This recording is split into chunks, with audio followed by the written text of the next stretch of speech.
வளர்ச்சி எப்பவுமே வந்து கண்ணுக்கு தெரிஞ்ச ஒரு விஷயமா தான் இருக்கணும். ஆர் எல்லாரும் பாராட்டுற ஒரு விஷயமா இருக்கணும். ஆர் நிறைய அ என்ன சொல்றது? நம்மளோட ஸ்டேட்டஸ் வந்து அடுத்த லெவல் போனா தான் நம்ம வந்து வாழ்க்கையில முன்னேறுறோம். ஆர் நம்ம கிட்ட வந்து அந்த குரோத் இருக்கு அப்படின்ற அர்த்தம் கிடையாது. இன்விசிபிள் குரோத்துக்கு நிறைய வேல்யூ இருக்கு. இன்விசிபிள்ன்னு சொல்லும்பொழுது நமக்குள்ள நடக்கிற ஒரு சில மாற்றங்கள் கூட அந்த குரோத்துக்கு கான்ட்ரிபியூட் பண்ணும்.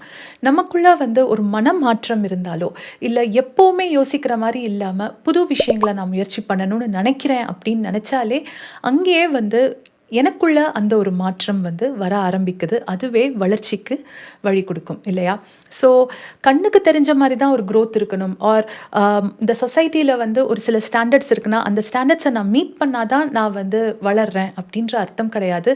உங்களுக்குள்ள உங்களோட யோசிக்கிற விதத்துல மாற்றங்கள் வரும்பொழுதே, அந்த வளர்ச்சி வர ஆரம்பிக்குது.